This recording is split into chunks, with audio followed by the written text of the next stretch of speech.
What is going on, everybody, and welcome to Unsportsmanlike Conduct. I'm Christian Stoynev, and on this episode, we're talking a little bit of football, and we are ditching the basketball. We're going to be talking about the Super League and what in the world that means with my good friend Carson Howell, who's going to join me today. And of course, we're going to talk a little bit about basketball, get his thoughts on this season, how he sees things playing out, who his favorites are, and who he would love to see in the finals. So without further ado, let's bring in my guy Carson. Carson, where you at?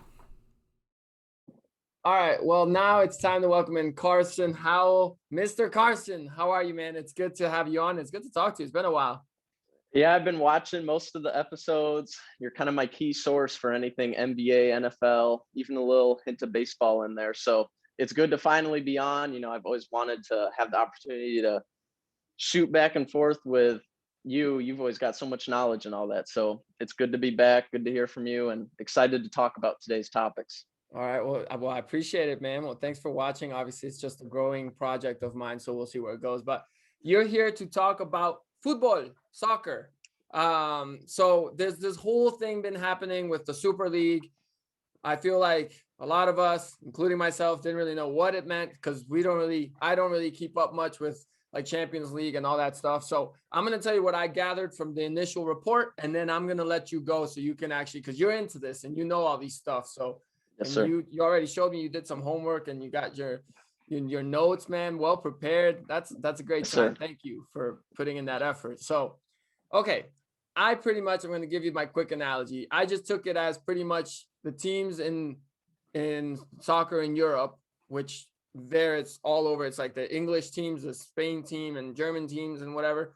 Um, they're pretty much like the Brooklyn Nets and the LA Lakers and the Philadelphia 76ers saying like, hey, Cleveland Cavaliers and Houston Rockets, we're way above you guys. So no one wants to watch you guys. Harden is gone. He's on the Brooklyn now. So we don't care about Houston anymore. So we're going to start our own league with, let's say, the top 4 seeds in each conference. So it's going to be an 8-team league in the NBA, and all the other teams are screwed because now you don't have the superstars for people to watch. So you guys have all the, like the G League call-up players and stuff, and we're going to have the superstars. So everyone's going to want to watch our league. And this is going to make we're going to make the same amount of money, but have to split it amongst less teams, which means more money for all of us. That's what I understood from the initial report. Am I correct? And if so, then what happened from there? Because it's been a couple of days now since more things have happened. Yeah, you're pretty much right on the money. It's definitely, it's the big 6 from the English Football League, and then the big 3 from Spain, the big 3 from Italy. And then they were trying to get some other teams. You mentioned Germany. Luckily, the big teams in Germany, their rule with ownership is 50+1. So the fans have the majority say. So crazy things such as a Super League where they would, get rid of domestic competition, those things can't really get passed through as easily, if at all. But you're pretty much right on the money. It was, really what hit people was that you're talking about the owners, and they all have board positions and chairman and leadership within the current UEFA. So the Champions League is UEFA, and the president or like the top chairman in there, he was secretly for like 3 years meeting with these other teams to establish the Super League. And then it all just within, a couple days, he says, oh yes, we're good to go with all these things UEFA. And secretly, he's establishing direct competition basically to eliminate UEFA and bring in all the riches to himself.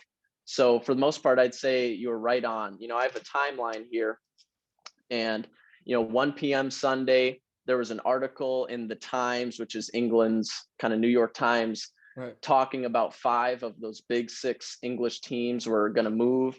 And then an hour later, it comes out that all these teams from the top of Europe's competitions are going to be these founder clubs, and they'll do whatever it takes. If they got to leave their domestic competitions. That was the big problem why people got so infuriated with it, is that most leagues have rules within their governing bodies that say you can't just start your own league. So by doing this, they would be leaving hundreds of years of their coming up to get to where they've been. They would be leaving all that behind, all the fans, everything, just to play in this competition. And they were willing and ready to, forget about the fans. Well, one of the things that, since I'm going to try to relate this to the NBA a little bit, there is no salary cap out there, right, for players. That's Yep. why Lionel Messi and Cristiano Ronaldo are the highest paid athletes pretty much in the world. Neymar Jr. as well. And so, it's a conversation that goes on within the NBA because everyone's like, we're in this player empowerment era, and everything the ownership tries to do to get the likes of Giannis and get the likes of these superstars to stay on their home teams, like with the Supermax, essentially isn't working as much because they're still maxed out. So a guy like LeBron, who rakes in like 100 million a year, from basketball, I heard this thing and it makes total sense. He, at this point, money wise, he's not a basketball player making money from shoes. He's a shoemaker making money from basketball, making extra money from basketball, because his NBA salary is like 35 million, and the rest of that 65 million plus is coming from shoe sales, endorsements, and all that kind of stuff. Mm-hmm. So the argument, within the NBA, it's like, well, if they take away the salary cap, then they can pay the players what they're due. Like, the Cavs are, let's say they're worth $2 billion. LeBron should be worth like almost half of that and all this kind of stuff. But what happens with that, in my head, I'm just like, well, then just the richest people, it's kind of like everything that used to go on with the Yankees. And it's just like, George Steinbrenner have this money and would just be like, all right, I'm just going to pay for all the best players. And it kind of creates this, it really screws the bottom teams. And so that's why, like, with what's going on there, is it similar? Because what, I guess, if you're these top teams, if you're the Barcelona, the Real Madrid, and you have your, like you said, your domestic teams that you kind of beat up on every single year. I'm not saying obviously I don't understand this, because I think this sucks and it's a greed play. But at some point, like, you want competition. So if every year they're just beating up on their domestic teams just for like a formality, because it's like, well, we have to play the schedule and we have to destroy these teams that aren't really within our league.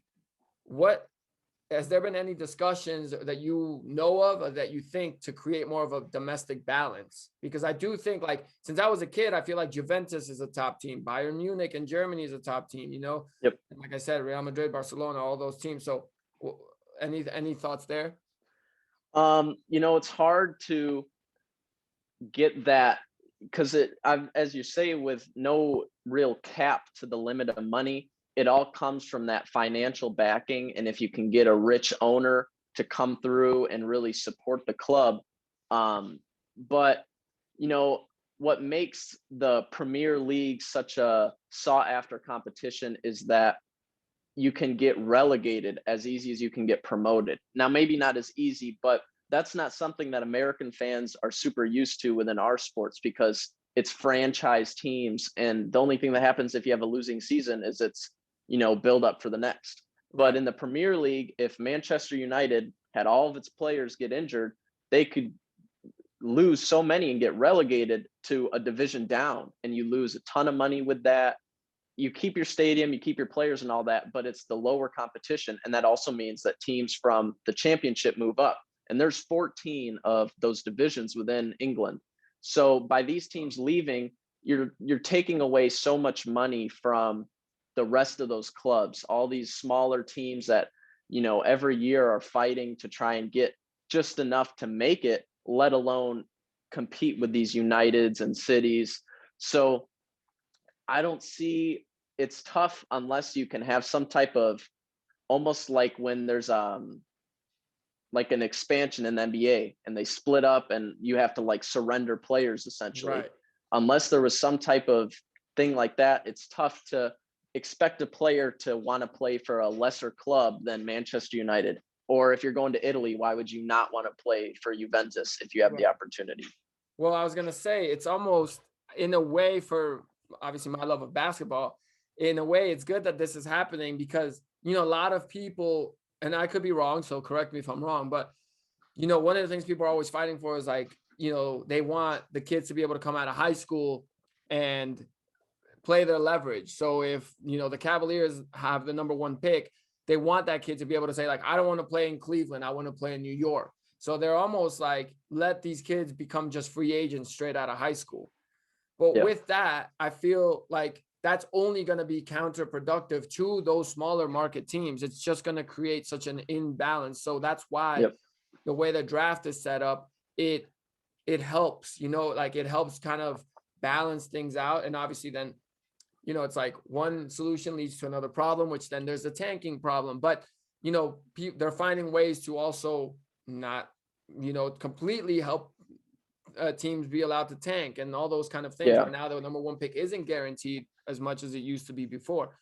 And soccer not to cut you off, but soccer sort of has that over in England where they have training programs. And that's a really big thing in those countries is, growing up as a kid, if that's your primary sport, you go to the tryouts and the clubs, and they may be lower divisions, but if a team is able to develop a player enough that he becomes sought after by a top club and they get him, the top club that gets him will then pay what they call solidarity payment to the teams that worked to develop that player to that world-class level. So there's an American player, Christian Pulisic. He's probably like the top American out there. And, now he's playing for Chelsea. So I'm pretty sure it's Chelsea or the team he was on before, Borussia Dortmund in Germany. They offered to pay solidarity payments to the teams he played for in the US, which are really like, I don't know them personally, but I know of Premier League teams in the US, and they were offering, hundreds of thousands of dollars just for having him on the team and developing him.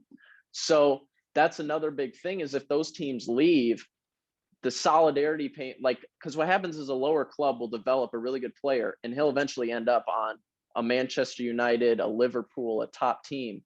But if you remove those top teams, then it's everyone there. And like you said, it's just going to be a counterproductive system where there's less money around. It just seems like the lack of a salary cap is what is allowing these teams to be successful for so long. Because you gave an example where like if 14 players from Manchester United got hurt, I don't know if you could do this, but if the guy was just so much more wealthy than the other ownership groups, couldn't that ownership group just be like, all right, well, all these 14 guys are injured, I'll just pay for another 10 really good players and then they'll replace them and we'll still be way better than the smaller teams. There is some financial fair play within the FIFA governing body and everything. But, most of the time they've thought of that. And so even Manchester United's second team and their sub and their reserves, those guys are equivalent often to most teams starting 11. And that's a big problem that was discussed with the Super League is that the teams would be fielding, if they were allowed to maintain their domestic competitions, they would field their best 11 only for the Super League. And then if you're a fan going to watch your hometown team and watch them play Man United, they'd be playing the second team, the third team. Right. And it may still be a good game, but you're there to see that top level player that only Manchester United has the money to bring in. So it's crazy because it's so like, I feel like people won't compare them, but in a way that's what started happening in the NBA when, they would just sit guys and, it would be the primetime Saturday game and LeBron would just rest. And eventually it's like, hey, if you keep doing this, it's going to even start hurting your pocket because people aren't going to like come to these games. But it's just a crazy, it's business. And the thing is, as horrible as this seems right now, I feel like this already exists. It's just a matter of where that line is drawn. Because if you think about it, that does happen. Like in the NBA, there's the G League teams, they're not part of the NBA squad, and they don't even play each other, and they're like the development league, let's say. And so, that's why everyone says, the NBA is the best of the best around the world. Mm-hmm. And so if the sad reality is if the NBA did split in half and, all the best players stayed in the top half, honestly speaking, that's probably what people would watch anyway. And it's just a matter of like how, essentially it's like how greedy can you keep getting? And, in this world, most things are run with money and it's a sad reality. So I don't know, has there been any developments? I've seen some headlines here and there, but I've kind of known that you're going to come on and talk and let me know, because there wasn't there something like 10 teams have pulled out or some headline like that? Yeah. So as of now, only the president and chairman of it, Florentino Perez, who is the president of Real Madrid, their Yep. team and Barcelona are the only two that remain. And they've come out and said that it's no longer viable under Right. I mean, those you're not gonna current, get 2 teams. Yeah. yeah. But the key, it's easy for people to get that revolution in them, make the change, and then forget about it. It's not going anywhere. The Super League concept is certainly, it's been around for a long, long time, and it's only now that someone verbalized it. And of course, they went about it the wrong way and kind of went for, too big of a splash, whether or not there was intention. But although only two are still in it, those Chelsea and Liverpool and Juventus, all these top teams, just because they've verbally backed out now, if they're able to somehow repair the reputation with the fans, don't don't be shocked if it comes back around in I any mean, amount of time. so here's the question. How many were there in the original plan? 12 teams?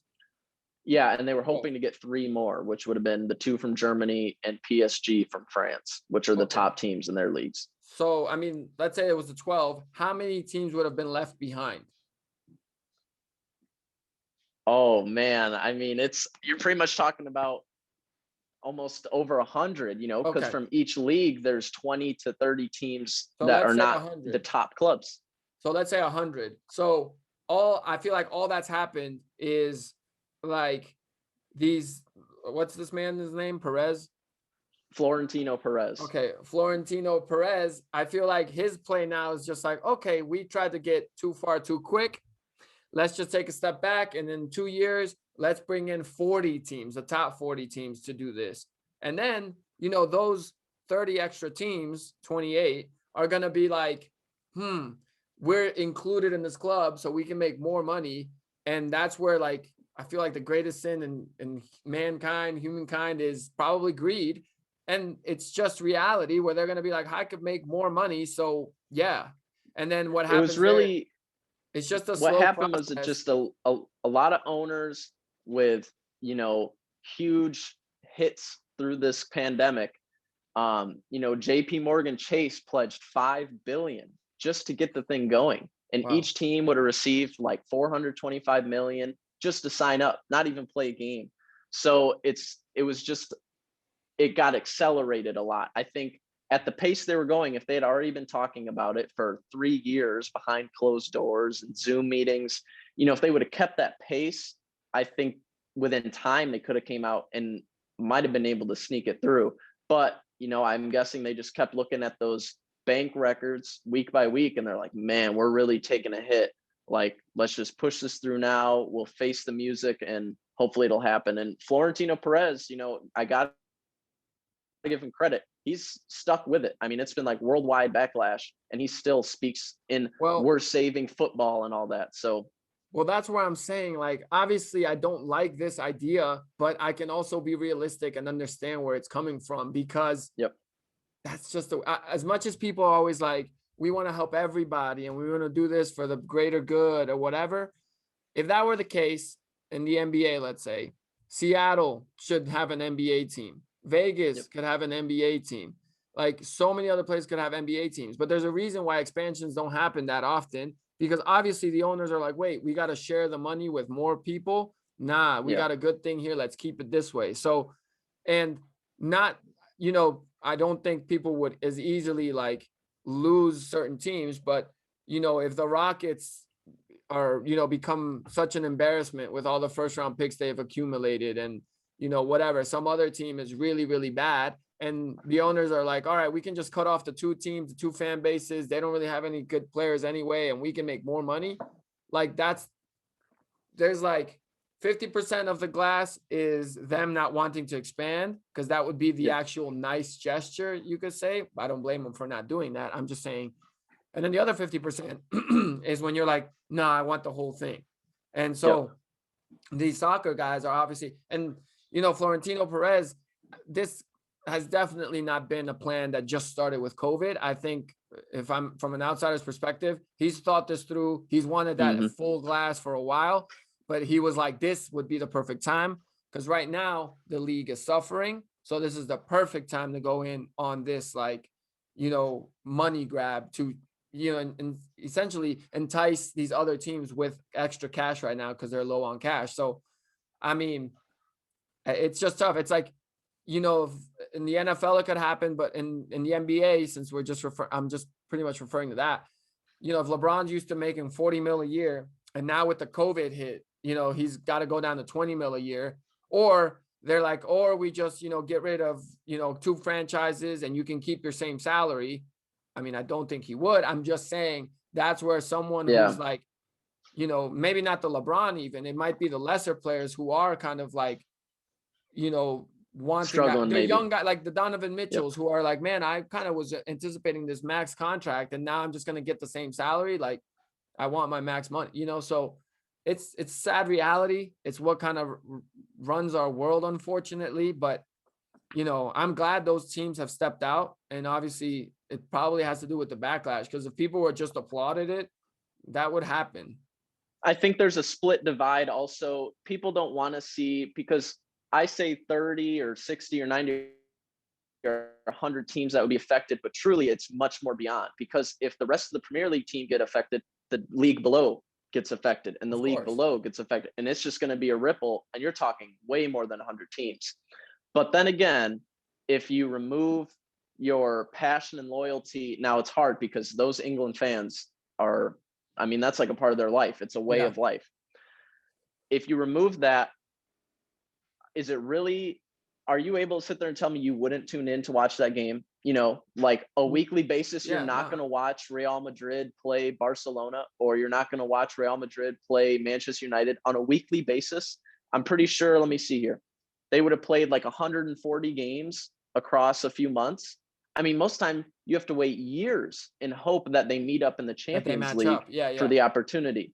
But you're talking about the top tier teams, as a fan, and if you just see it as pure entertainment, and I'm guessing that's where, Florentino Perez and the rest of the owners were coming from. Like, there's no way they could turn this down. Kids only play their games against the top teams, and when they play FIFA on their console, it's only the top teams. So why wouldn't they want to watch that in real life? Well, you kind of forget that people enjoy. It's like right now in the regular season for NBA. Oh man, I really 100%. hope those Lakers and Nets match up in the final. Full health, it'd be amazing. Like, you're looking forward to those.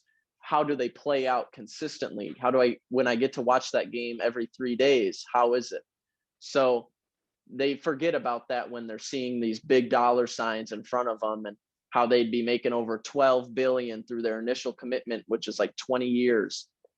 You see those dollars dance and you kind of forget the rest. Well, and that's where I'm like calling myself and us fans also as hypocrites in a sense, because we can hate on it all we want, but we are the ones making that possible. Like, I'm not tuning in tonight to watch, the Rockets take on the Lakers without LeBron James. That's just not a game that's going to interest me today, But if you have the Phoenix Suns with Chris Paul and Devin Booker, who are a good team, and they're taking on the Sixers with Embiid and Simmons, I'm watching that game. It was a great game last night, so it's one of these things that it's just the reality, which is it's a tough pill to swallow, and it's tough to admit, but that's why, and that's what gives these ideas. And as much as we can be like, oh, like, boycott the league, maybe that's what the next thing would come about if that happened.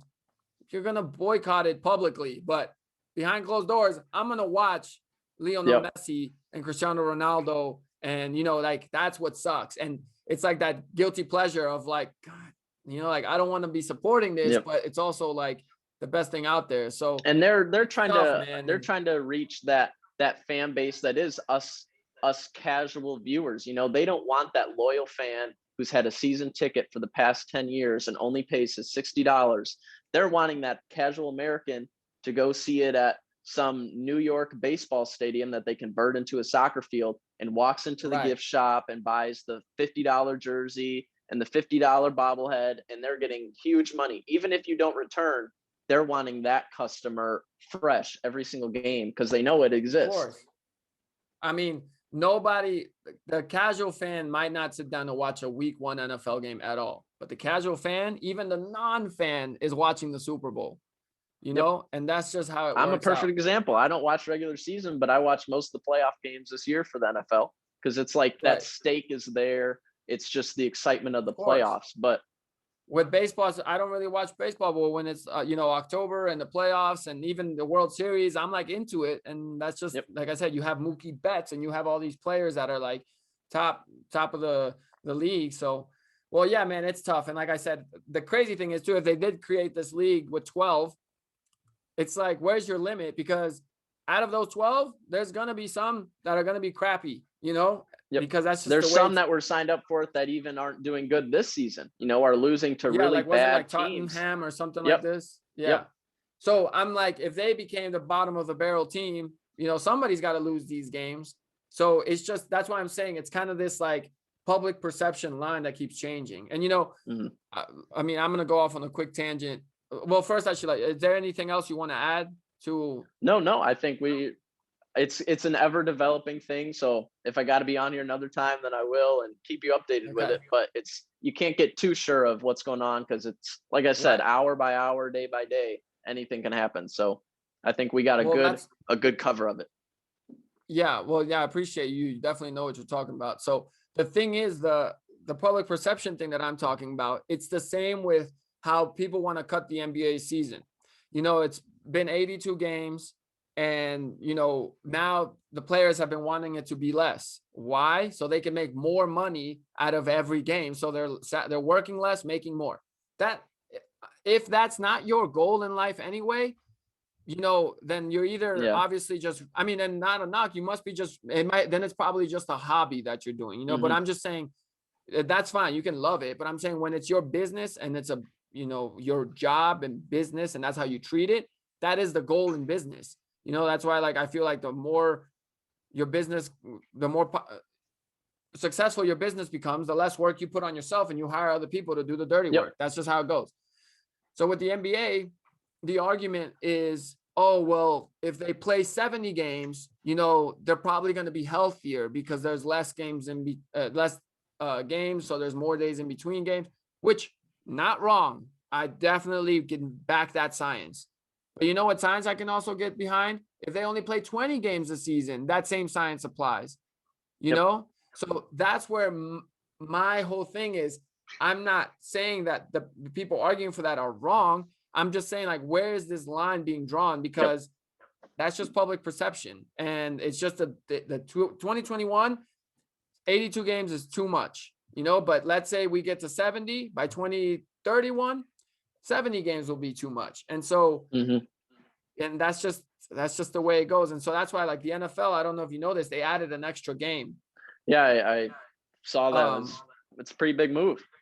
Yeah, and they took away preseason games, which to me makes sense, but I'm sure the players are like, well, are we going to get compensated with this game?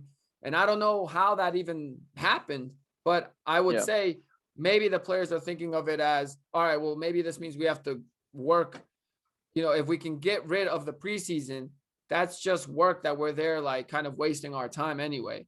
Because last Yep. year with COVID, they got the season started right away, no preseason, just full on, week one. And I think eventually that's probably what's going to happen. They're going to try to, avoid, like right now, it's like we shouldn't show up to training camp and stuff like that, which I get it because Yep. of COVID stuff.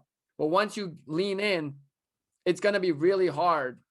It's like in any job, man. If you're making a good salary, let's just put, you you got $100 that you're making, let's just say. And then, someone's like, hey, can you do me the favor to, take $50 this week or whatever, you're going to be like, all right, well, when am I getting back to my 100, let's say, or whatever. Yep.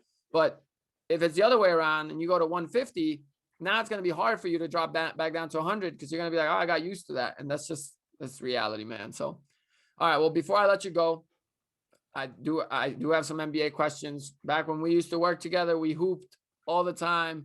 Yep. So, one, are you still as much into the NBA? If not, what has turned you off? And two, what do you think? Who do you think will win this year? So I follow the NBA loosely a little bit. I would say that one of my biggest, switching factors was I didn't really notice how much my lifestyle at the time played into my following of it. Going to school every day, that was what we talked about. Being on a basketball team, that's what we talked about. Like going home, playing a NBA 2K, everything was surrounded by the basketball world.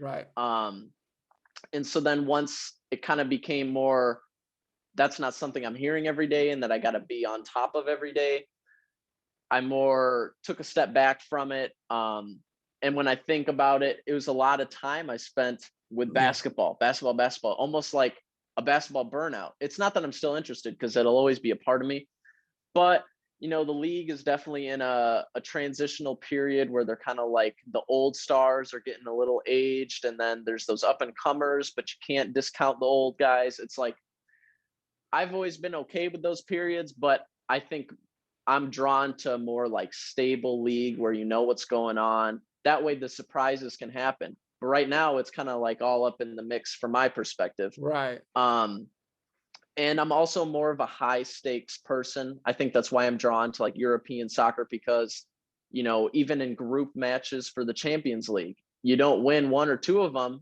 honestly, just one, and you could be out. And if you're a little team, that's your only opportunity for a decade. But when it's a game that it's just another regular season game, I really start watching around this time. It's good that we talk about it now, because it's when those teams are really like making that playoff push. It could have even started a few games ago, but the playoffs I watch very closely because, Yeah. There's everything to lose. When it comes to the title, though, I actually put down 3 separate, because I'm always looking big picture. So I would say the Lakers and Nets, if you're the casual basic fan, it's the safe bet probably. Yep. Because they're always going to find another gear. Maybe you watch a Nets game tonight or tomorrow or the next day and they look, they couldn't make it. But those guys, there's they have a gear. They're champions. Yeah. So it's the safe bet, and it would be exciting. I mean, you're talking about like the top players. There's literally 5 Hall of Famers playing, probably. Yep. So that would be my like safe and exciting bet. The fresh and fun bet would be Philly and Utah, or Philly and Phoenix, because Philly, they've been on the cusp of it. They've got that youth talent. They could essentially be building something big if they can prove they can do it on the big stage. And Utah and Phoenix, everyone just Lakers. Oh, Nuggets. But now that Murray's out, it's a little bit more focused Lakers. So to see Utah or Phoenix push through and be like, hey, like, there's other teams in this conference, I think that would be an extremely fresh finals to have players that you aren't used to seeing. And it'd be a pretty fun one because you got some big personalities with Embiid and D-Book. He can get pretty fired up. Yeah. And then the surprising and Cinderella one would be Milwaukee, surprising me being in the area. I think that they're always like a good team, but finals, I've never been the big buy on that. And then it'd have to be either the Clippers or Denver or even a worse team. I think Denver, it might sound weird now, but because Murray's out and because they're one of those teams that you're always like, well, they could make it. But if they did, you'd be like, wow, look at this. Like Denver and Milwaukee, what a matchup. And Jokic versus Giannis, that would be a pretty exciting matchup. So any of those, but obviously my safe bet would probably be Nets, because they're going to find it. And people are going to be like, where were these Brooklyn Nets all year? They're going to go into the locker room and, lace up the shoes a little tighter, put a little more rosin on the hands, and you're going to be shocked. Those guys, they always have it in them. Everyone always talks about resting and all that. So you don't have to be sitting on the bench to rest. You can jog a little slower. You can not dive after every loose ball. But what happens when you do? How good are you then? So I would say that would be my matchup. I mean, I like all those matchups, and I'm definitely one that's going to root more for the underdog teams. Like I don't want to see Brooklyn in the finals, because obviously it's just, I'd rather see a team like Milwaukee or a team like Philly that has constructed this team for years. It's been a work in progress. They've had their failures, and just them winning it, it just feels, I'm sure, like there's a part of you that feels good for them. Like, all right, you know what? They're the example of what it takes to win. They worked hard. It feels almost like a small offshoot of when Toronto won. That was what made the Raptors. Exactly. It's such a big deal. It's like, you'd love to see that again. Right. And if it's a feel good story, whereas if Brooklyn wins it, it's kind of going to be like, all right, yep. I mean, Harden sold out the Rockets just to get here. You bought your Kyrie's, trophy. yeah. And so, well, yeah. All right. Well, that'll do it for this episode. We got a lot of good stuff in. I really like everything you were able to inform us on and offer up on UEFA and obviously all the soccer knowledge that you have. But yeah, now that you're going to be watching basketball too, let's do this again soon, and we'll Absolutely. talk a little I'll be NBA. keeping a closer eye on it. Okay, good, because the season's almost over in a month, and then playoffs coming up. We could talk playoff matchups and do all that good stuff. So, yep. Okay. All right. Well, Carson, thanks for joining me, man, and we'll talk to you soon. Absolute pleasure. Well, thank you again to Carson for joining me on this episode. I'm glad he told us all that information. The man is just, he was well suited up, he looked good, he was well prepared, he had notes. Ah, man, that made me feel good. He took me seriously. So I appreciate you, Carson. Thank you for coming on the show, and I'm sure I will talk to you soon again. And yeah, if anybody out there has any comments, any thoughts, any suggestions for who I should interview next, let me know. And please don't forget to subscribe. We're trying to keep this channel growing, and hopefully soon enough, thousands are watching us. We can hope. So, all right. Thanks, guys, and I'll talk to you guys on the next episode.